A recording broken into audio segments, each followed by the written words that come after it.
నాకు తెలిసినంత వరకు ఎవ్వడు చెప్పినా రేవంత్ రెడ్డి వినడు. ఒక ఒక మూర్ఖత్వంతో బిహేవ్ చేస్తా ఉన్నాడు. అంటిల్ అన్లెస్ రాహుల్ గాంధీ చెప్తే వింటాడో లేదో తెలియదు కానీ నరేంద్ర మోడీజీ అమిత్ షా చెప్తే మాత్రం రేవంత్ రెడ్డి వింటాడు.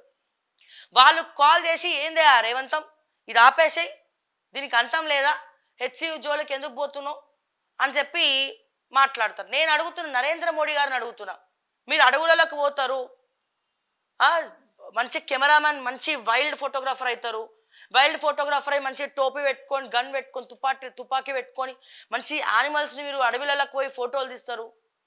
నేషనల్ జియోగ్రఫిక్ ఛానల్స్ అన్నిట్లో కూడా వస్తుంది, అన్ని పేపర్లలో వస్తుంది. బట్ మోడీజీ ఈ విషయాన్ని పార్లమెంట్లో మాట్లాడినప్పుడు మీరు దీన్ని ఖండించాల్సినటువంటి అవసరం ఉన్నది కదా దేశ ప్రధానమంత్రిగా. ఎవరు చెప్పినా రేవంత్ రెడ్డి వినడు. నేను ఎందుకు అంటున్నానో రేవంత్ రెడ్డి గారికి కూడా తెలుసు, రేవంత్ రెడ్డి గారి దగ్గరున్న వాళ్ళకి తెలుసు. ఎవరు చెప్తే వింటాడు సావ్య రేవంత్ రెడ్డి, పోని రేవంత్ రెడ్డి గారు ఎవరు చెప్తే వింటారు అంటే నరేంద్ర మోడీజీ చెప్తే వింటారు. అమిత్ షా ఒక ఫోన్ చేస్తే వింటాడు.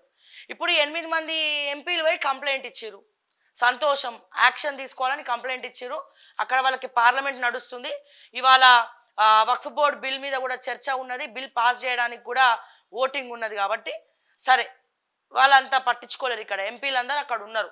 కంప్లైంట్ అయితే కేంద్ర మంత్రికి పోయి ఇచ్చినారు. కానీ ఏం జరుగుతుంది, కంప్లైంట్ ఇచ్చిన తర్వాత ఏం జరిగింది, కంప్లైంట్ ఇచ్చిన తర్వాత ఏం జరిగింది?